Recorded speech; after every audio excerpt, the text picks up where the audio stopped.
Welcome to Bizworld. I'm Nurin Razmyn. The World Bank has maintained its 2024 economic growth outlook for Malaysia at 4.3%.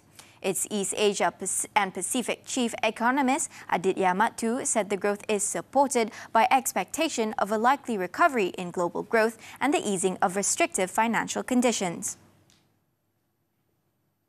But in general, this, what is referred to as the tech cycle, which boosts electronic and electrical exports, Malaysia is going to benefit from that. And it's already benefiting from significant relocation of semiconductor and other production integrated circuits from China, which are the foundations of growth. He added that domestic demand will continue to anchor growth, with Malaysia also set to benefit from the recovery in the export market. Private consumption is expected to grow by 5.2%, driven by supportive labour market and continuous household income support measures. Gross exports are also projected to rebound by 4.8% from a contraction of 7.9% last year. Malaysia emerges as a key player in the offshoring market, capturing over 8% share in the Asia-Pacific. According to global property consultancy firm Knight Frank, Malaysia ranked as the third best global outsourcing location consecutively since 2004. It said global companies increasingly sought cost-effective solutions to minimize expenses, and a growing number were looking towards offshoring functions as a strategic avenue. It added that amid challenging business environment, which sees a reduction in sentiment among corporate real estate leaders, the Asia-Pacific offshoring market is forecast to more than double to $185 billion by 2032.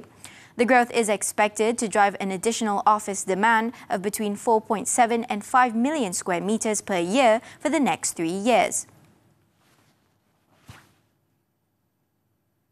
Local institutions persisted in their net buying of equities on Bursa Malaysia for the 5th consecutive week last week.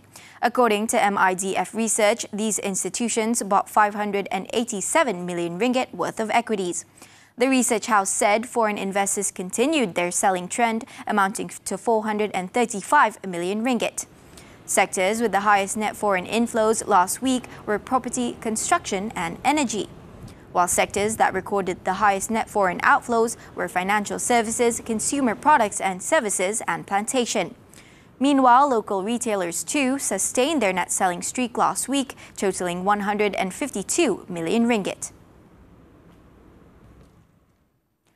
The FBM KLCI closed higher today as investors chased selected major energy, plantation and telecommunication stocks. At 5 p.m., the FBM KLCI rose 7.95 points to 1,544.02. Market breadth was positive, with 577 gainers against 465 losers, while 445 were traded unchanged. Analysts are cautiously optimistic given the improving investor sentiment following the positive economic data from the US and China. Some 69% of Malaysian companies anticipate that artificial intelligence, or AI, will impact their workforce size within the next 5 years, exceeding the global average of 56%. According to the 2024 Hayes Global Security Report, 39% of Malaysian employees voiced concerns that their company was not embracing AI sufficiently to stay relevant. It said this figure aligns with a recent survey indicating that only 20% of companies offer AI tool training to their employees, in contrast with 32% of companies that offer the same service globally. However, the number is expected to accelerate significantly in the next 2 years, as 50% of companies are exploring plans to train their staff within this period.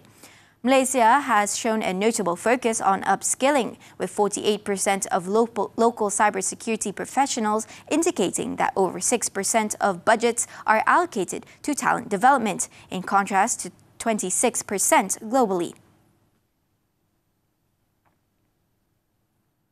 And that's all the time we have for Bizworld. I'm Nurin Razmyn. Keep tuning in to TV3 and selamat berbuka puasa.